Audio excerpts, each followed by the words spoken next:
Salut les disciples de la boxe, c'est Jean-Charles. On y est presque les gars. On est à ça de l'avoir, ce combat entre Tyson Fury et Anthony Joshua. Hier, j'étais dans le train, je rentrais du stage à Toulouse et je reçois une notification Twitter. Jonathan, je te passe le coucou Jonathan, qui me dit c'est fait ou un truc comme ça. Et je me dis lui là, s'il me dit ça, c'est que c'est un gros truc. C'est évidemment un gros truc. Donc je pensais plutôt à un boxeur français. Genre Tony Yoka, c'est fait, il boxera aux États-Unis. Je vais voir son tweet, et donc, c'est Tyson Fury qui annonce que le ministre de la Défense et prince saoudien, je vais essayer de vous dire son nom, attendez, donc qui s'appelle Khalid bin Salman bin Abdulaziz Al Saoud, qui aurait passé un accord avec Tyson Fury pour organiser ce combat-là donc en Arabie Saoudite, à Jeddah, et ce serait le 14 août 2021, donc cet été. Alors, ce qu'on sait des chiffres, c'est que c'est un contrat à 155 millions et c'est 75 chacun, pour chaque boxeur. Ça a été confirmé par Bob Arum. Bob Arum, Top Rank, c'est eux qui sont en affaire avec Tyson Fury. Bon, Tyson Fury, il est un peu chez deux promoteurs, mais bon, on sait que quand même Top Rank, aujourd'hui, c'est quand même lui qui donne un peu la ligne directive, on va dire. La ligne directrice. Ce combat-là, c'est quoi ? Ce combat-là, c'est le combat qu'on attend le plus. Franchement, ils sont au top tous les deux. Le numéro 1 contre le numéro 2 de la catégorie des poids lourds. 31 ans du côté d'Anthony Joshua, 32 ans du côté de Tyson Fury. Anthony Joshua, il a 3 ceintures, la WBA, l'IBF, la WBO, et de son côté, Tyson Fury détient la WBC. Donc on aura un champion incontesté chez les lourds. Et c'est extraordinaire, parce que souvent on a des champions comme ça unifiés dans des catégories qui sont un petit peu moins attractives. Donc pour que les rendre attractives, ce qu'on fait, c'est qu'on fait des combats d'unification. L'exemple concret qui arrive ce week-end, c'est entre Josh Taylor et Ramirez. On va unifier toutes les ceintures, mais c'est parce que il est vrai que les super légers, c'est pas non plus des catégories hyper vendeuses, donc au moins, ce genre de combat, ça donne un intérêt au public. Mais chez les lourds, ils s'en foutent. Ils peuvent faire durer, tu prends ton champion, tu lui fais éviter les autres champions, tu t'arranges avec ta fédé pour faire toujours des nouveaux challengers, et tout va bien. D'ailleurs, je pense que ce qui va se passer, dès qu'on aura eu ce combat-là, ils vont faire à nouveau se dispatcher les titres, et peut-être même que tu verras genre la WBO qui va se retirer du combat en disant non, nous on voulait que Joshua il affronte son challenger obligatoire Usyk, donc on retire la WBO, j'ai dit la WBO, bon bref, et on va mettre entre Usyk et Joe Joyce, donc on aura un autre champion poids lourd. Franchement, s'ils font ça, je serais dégoûté. Certes, le combat en soi il est vendeur, il n'y a pas de souci, mais pour le symbole, parce qu'il nous saoule avec toutes ces ceintures, j'aimerais qu'elles soient toutes sur la table ce jour-là. Alors pourquoi je dis on y est presque? Parce que oui, voilà, ce combat-là, c'est une série. C'est une série Netflix, comme certains l'ont dit dans les commentaires quand j'ai mis les posts. C'est la série Netflix qui commençait à avoir un très mauvais goût, ou disons que ça commençait à être les saisons de trop, tu vois. Moi, par exemple, je trouve que Breaking Bad, la dernière saison, c'est très bien, j'adore cette série. Et voilà, on tire sur la corde. J'adore Breaking Bad, je trouve que c'est ma série préférée. Ou Soprano, je sais pas, j'hésite. Bref. Bon, pourquoi je vous dis presque ? On n'a pas eu de réaction du clan Joshua. Anthony Joshua, donc son promoteur Eddie Hearn, Matchroom Boxing, qui sont en partenariat très collé serré avec DAZN. DAZN, c'est le diffuseur, donc promoteur, diffuseur. Le monde de la boxe, c'est compliqué, mais il faut que tout le monde soit d'accord. Parce que, certes, tu proposes un contrat aux boxeurs, ils sont d'accord. Ouais, le prix, ça me va. Mais les promoteurs, il faut qu'ils se mettent d'accord aussi. C'est comment on est promoteur ensemble, c'est moi qui fais la promotion du combat, tu vois, c'est compliqué ça, il faut qu'ils se mettent d'accord, parce que c'est eux les plus pénibles dans l'histoire. Un boxeur, il veut boxer, un boxeur, il veut tous les titres. Mais les promoteurs, c'est eux qui sont pénibles, c'est eux qui mettent dans la tête des boxeurs des mauvaises idées. Donc on va voir comment ça va s'arranger entre Eddie Hearn et Bob Arum, comment les deux sociétés de promotion elles vont se mettre d'accord. Moi j'attends de voir ça.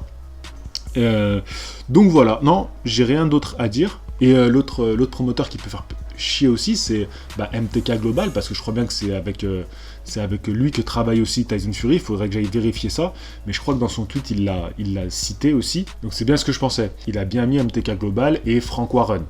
Frank Warren, qui est du coup aussi, je crois que c'est le premier avec qui il a signé, gros promoteur avec qui il a signé Tyson Fury. Ils ont toujours été en relation. Et après, il a rejoint Bob Arum. C'est dans cet ordre-là que ça s'est fait. Donc vous imaginez, il y a les 3 plus gros promoteurs du monde de la boxe qui sont sur le coup. Et ils veulent tous se tailler la plus grosse part du gâteau. Et c'est pour ça, les gars, que ça prend du temps. C'est ça qui fait chier. Donc vous êtes tout le temps là à dire « Ouais, tel boxeur, il a peur, il fuit, nanana. » C'est pas si simple que ça, les gars. C'est pas si simple que ça. Il y a ces promoteurs derrière qui, eux, ils veulent pas lâcher leur poule aux œufs d'or. Donc à voir. En tout cas, j'espère que le combat aura bien lieu. C'est vrai que j'ai une déception. Je voulais même titrer cette vidéo « Je suis déçu », mais je me suis dit « Non, c'est abusé, c'est faire forceur. On va pas forcer quand même. » J'ai une déception quand même, c'est que ce combat-là soit en Arabie Saoudite. Il y a eu plein de messages, voilà, qui parlaient de ça. Je vous ai même demandé si vous étiez déçu, oui ou non, donc j'ai vu que sur Instagram, ça a plutôt voté pour oui d'ailleurs. Mais c'est vrai que, culturellement, après, les problèmes de géopolitique, c'est autre chose. Je suis pas là pour juger, pour dire quel est le camp du bien, le camp du mal, parce que je pense que les États-Unis ont aussi beaucoup de choses à se reprocher, hein. C'est pas le pays, c'est pas un paradis, les États-Unis, voilà. Donc l'Arabie Saoudite aussi, il y a beaucoup de choses à se reprocher. Voilà. Moi, je suis pas là pour juger quoi que ce soit. Mais c'est vrai que culturellement, dans la culture de la boxe, les États-Unis, terre de boxeurs. Quand t'as vu Canelo là au Texas, incroyable, incroyable les gars. Le sport, on veut vivre ce genre d'ambiance. Et tu vois, même quand Ali Foreman, ça se passait en Afrique, ça représentait quelque chose culturellement à ce moment-là, à cette époque-là. Bien sûr, c'était organisé par un dictateur, ne l'oublions pas. Mais, comme je vous ai dit, on n'est pas là pour parler de géopolitique, parce que la manipulation politique dans les grands événements de boxe, elle a toujours existé dans le sport. Elle a toujours existé. Mais, culturellement, il y a des lieux qui représentent un symbole. Et avoir 2 boxeurs américains, afro-américains, vu l'époque qu'ils traversaient, vu le symbole que représentait Ali, d'avoir ça en Afrique, c'était quelque chose d'exceptionnel et qui restera dans l'histoire, dans la grande histoire. Mais là, juste, revenons au sport. Les Anglais, qui dominent la catégorie des poids lourds. Alors, les numéro 1, numéro 2, c'est des Anglais. Et ils peuvent pas faire ce combat en Angleterre. Les Anglais, c'est des supporters de ouf. Ils méritent ce combat-là chez eux. Ils le méritent. Tu vois, ils méritent largement ce combat. Et puis, dernière raison, j'aurais pu y aller, quoi. J'aurais pu tenter ma chance pour y aller, merde. Je suis sûr qu'on est plein dans ce cas-là, on aurait tenté notre chance pour avoir des billets, même si on se serait ruiné, tu vois. On aurait fait un crédit sur 10 ans pour pouvoir aller voir ce combat-là. Mais c'est vrai qu'on aurait aimé y assister, quoi. On aurait aimé y assister. Bon, comme beaucoup l'ont dit dans les commentaires, je vais pas vous citer particulièrement, mais je vous ai lu, donc j'ai bien vu vos commentaires. Peut-être le match retour en Angleterre. Allez, si je vais quand même en citer un, parce que ça me fait toujours plaisir de vous citer. Bon, du coup, qui me dit le combat retour se fera sûrement en Angleterre. Donc voilà, espérons. Pourquoi pas le combat retour. Espérons que du coup, ce soit pas un combat hyper fermé, match nul, comme ça on organise une revanche très lucrative. Vous connaissez les bails de la boxe, hein. Voilà. Non, moi je veux qu'il y ait un vrai vainqueur. Un vrai vainqueur avec une belle revanche. N'hésitez pas à aller voter pour dans quel camp vous êtes. Est-ce que vous êtes supporter de Joshua ou supporter de Tyson Fury? Et je ferai une vidéo, peut-être la semaine prochaine, ou enfin je verrai, on s'en fout, où je me positionnerai. De qui je suis supporter. Voilà. Espérons que... Donc il devrait recevoir les derniers contrats aujourd'hui.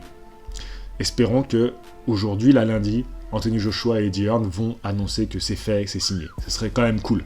Et sachez que je risque de voir ce combat dans des conditions extrêmement particulières. Voilà. Peut-être même mieux que quand j'ai vu